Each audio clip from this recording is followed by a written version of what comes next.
नमस्कार दोस्तों, मेरा नाम डॉक्टर ज्योति बाजपेयी है। मैं अपोलो ग्रुप्स ऑफ हॉस्पिटल में lead medical and precision oncologist हूँ और मैं सर एच.एन. रिलायंस हॉस्पिटल में भी विजिटिंग कंसल्टेंट हूँ। अक्टूबर ब्रेस्ट कैंसर अवेयरनेस मंथ है और मैं आपको कुछ ऐसी जानकारी देना चाहती हूँ इस मंथ में जो कि लाइफ सेविंग हो सकती है। तो मैं सबसे पहले ये बताना चाहूँगी कि स्क्रीनिंग की क्या इम्पोर्टेंस है। तो जब कोई बीमारी नहीं होती है और उसका हम उसके रेगुलर बेसिस पे चेकअप करा के ये देखते हैं कि कहीं अर्ली से अर्ली अवस्था में उस बीमारी का निदान हो जाए और उसका उचित इलाज हो जाए, तो हम इसे स्क्रीनिंग कहते हैं। जिस तरीके से हम डायबिटीज़ और ब्लड प्रेशर की स्क्रीनिंग करते हैं, उसे जल्दी ही पता लगाते हैं जब तक सिम्टम्स नहीं आए होते हैं और उसका उचित रूप से इलाज पॉसिबल होता है। उसी तरीके से मैं आपको ये बहुत ही ये सूचना देना चाहूँगी, बहुत इम्पॉर्टेंट, कि आप ब्रेस्ट कैंसर के लिए भी अवेयर हो जाएं। आप अपना सेल्फ ब्रेस्ट एग्जामिनेशन करके हर मंथ में देखते रहें, हर साल में एक बार क्लिनिकल ब्रेस्ट एग्जामिनेशन करें और 40 की उम्र के बाद सोनो मैमोग्राफिक स्क्रीनिंग का बहुत महत्व है, तो वो करना चाहिए। जिन फैमिलीज़ में कैंसर रन करता है या किसी तरीके की कोई जेनेटिक एबनॉर्मलिटी पहले डिटेक्ट हुई है, जैसे आपने सुना होगा BRCA1 BRCA2, जो कि एक बड़ी सेलिब्रिटी एंजेलिना जोली को भी हुआ था और उन्होंने कुछ एक्सट्रीम मेजर लिए थे, जैसे कि उन्होंने अपना दोनों तरफ का ब्रेस्ट का रिमूवल करके रिकंस्ट्रक्शन करा लिया था, जिससे कि उन्हें ब्रेस्ट कैंसर की संभावना कम हो जाए। तो इस तरह की यदि कोई चीज़ आपकी फैमिली में रन कर रही है तो हम सलाह देते हैं कि जल्दी ही स्क्रीनिंग में आपको आ जाना है और ज़्यादा इंटेंस रूप से स्क्रीनिंग करनी है। और ऑल्सो जेनेटिक टेस्टिंग का भी बहुत इंपॉर्टेंट रोल होता है, स्पेशली जिन फैमिलीज़ में ऑलरेडी कैंसर, इस तरीके का कैंसर या ओवेरियन कैंसर या कुछ अन्य तरीके के कैंसर्स देखने में आए हैं। इसके अलावा मैं आपको बताना चाहूँगी कि यदि इवन कैंसर हो गया है, स्क्रीनिंग में नहीं आया है और अर्ली डिटेक्शन भी यदि हम कर सकते हैं, तो जितनी आरंभिक अवस्था में हम यदि उसका निदान कर लें, उसका डायग्नोसिस कर लें और उसका उचित रूप से इलाज करें, तो भी काफ़ी हद तक हम पेशेंट्स को क्योर कर सकते हैं। अभी मेडिसिन बहुत एडवांस हो गई है और आजकल के दौर में मल्टीडिसिप्लिनरी ट्रीटमेंट का रोल है। तो मल्टीडिसिप्लिनरी जब मैं बोलती हूँ तो उसका मतलब है कि जब under one roof medical oncologist, surgeon, radiation oncologist, pathologist, imaging people सब एक साथ बैठ के किसी एक मरीज़ के ट्रीटमेंट के लिए जो क्या बेहतर हो सकता है, किस किस तरीके की पद्धतियों को यूज़ करना है, किस सीक्वेंस में यूज़ करना है, ये डिसाइड करते हैं। तो हम बेस्ट और ट्रीटमेंट प्लान कर सकते हैं और उनको बेस्ट क्योर की तरफ ले जा सकते हैं। आप ध्यान में रखिए कि कैंसर में cancer is not cough and cold, there are not much scope of trial and errors and first treatment is the best chance for cure. तो आपको जल्दी से जल्दी एक्सपर्ट केयर में जाना इंपॉर्टेंट होता है, जिससे कि आपका उचित रूप से प्लान किया जा सके, उचित रूप से एग्जीक्यूट किया जा सके। आजकल के दौर को प्रिसिजन एरा बोलते हैं। I am a proponent of precision and personalised medicine.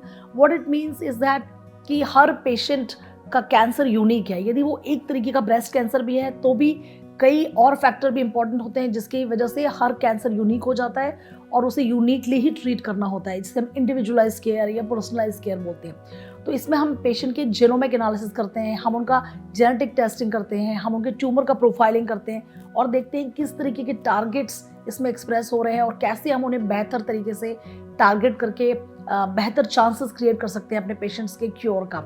दूसरी इंपॉर्टेंट बात है कि एज भी बहुत बड़ी इंपॉर्टेंट है। जैसे कोई पेशेंट मेरा यंग है, लेस देन 40 ईयर्स का, तो उसके केस में pregnancy, fertility, quality of life का बहुत महत्व होगा।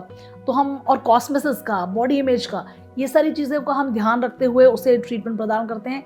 जब कोई पेशेंट एल्डरली है, जैसे मोर देन 60 या मोर देन 65, जिसे हम जीरियाट्रिक कैंसर कहते हैं, तो हम दूसरी तरीके से डील करते हैं। वो पॉलीपिल थेरेपीज़ पे होते हैं, कई बार उनको कई तरीके की बीमारियां होती हैं, तो उसके हिसाब से हम उनका असेसमेंट करके ये डिसाइड करते हैं कौन सी दवाएं इनके लिए मोर ज़्यादा कारगर होंगी और कैसे उनको उचित रूप से इलाज किया जा सकता है। तो ये सारे फैक्टर जब हम कंसिडर करते हैं तो हम इसे प्रिसिजन केयर बोलते हैं और प्रिसिजन केयर से बहुत ज़्यादा चांसेस होते हैं कि पेशेंट की एफिकेसी, जो ट्रीटमेंट की एफिकेसी है, वो बढ़ जाएगी और साइड इफ़ेक्ट की पॉसिबिलिटी को हम मिनिमाइज़ करने की कोशिश करते हैं। इसके साथ मैं होलिस्टिक केयर या एनहांस सपोर्टिव केयर की भी प्रोपोनेंट हूँ। दैट मीन्स केवल कैंसर का ट्रीटमेंट नहीं, हम पेशेंट को एज अ होल ट्रीट करते हैं। तो उनकी बाकी क्या रिक्वायरमेंट्स हैं, उनकी क्या लाइफ के गोल्स हैं, उनकी क्या फिलॉसफी है, ये सब हमारे लिए इम्पॉर्टेंट है और कैसे हम साइड इफ़ेक्ट को मिनिमाइज़ कर सकते हैं। कई पेशेंट मेरे पास जब आते हैं तो वो बोलते हैं हमें काफ़ी डर है कीमोथेरेपी का और दूसरी थेरेपीज़ का। तो मैं बड़ा लाउड एंड क्लियर बताना चाहती हूँ कि इतनी अच्छी सपोर्टिव केयर आ गई है कि आप पहले के समय में जिस तरह से आप सोचते थे कि बहुत वॉमिटिंग होगी, बहुत आपकी क्वालिटी ऑफ लाइफ ख़राब हो जाएगी, तो वैसा नहीं होता है। हम आपकी ना केवल क्वांटिटी ऑफ लाइफ बढ़ा सकते हैं, हम आपकी क्वालिटी ऑफ लाइफ भी अच्छे से प्रिजर्व कर सकते हैं। हम नौशिया, वॉमिटिंग, जो और डिस्कम्फर्ट्स हैं उनको मिनिमाइज़ करने के लिए अच्छी से अच्छी दवाएं यूज़ करते हैं। हम पेशेंट की वेलबींग बेटर रहे, फटीग कम हो, वीकनेस कम हो, इसके लिए भी कई तरीके की कारगर दवाइयाँ इस्तेमाल करते हैं। और इसके अलावा जो एंसिलरी टेक्निक्स हैं जैसे कि music therapy, dance therapy, yoga, meditation, ये सब का भी अपना इम्पॉर्टेंस है और वो सब भी हम प्रैक्टिस करते हैं। तो मैं आपको बोलूँगी कि आपको डरना नहीं है। पहला सबसे अच्छा है स्क्रीनिंग करें, अर्ली डिटेक्शन की तरफ जाएँ। यदि इवन एडवांस डिजीज़ भी हो गई है तभी भी आप घबराएं मत, क्योंकि प्रिसिजन एरा का दौर है। इसमें हम इवन एडवांस डिजीज़ होने के बावजूद भी बहुत अच्छा इलाज दे सकते हैं टारगेटेड थेरेपी के माध्यम से, इम्यूनोथेरेपी के माध्यम से।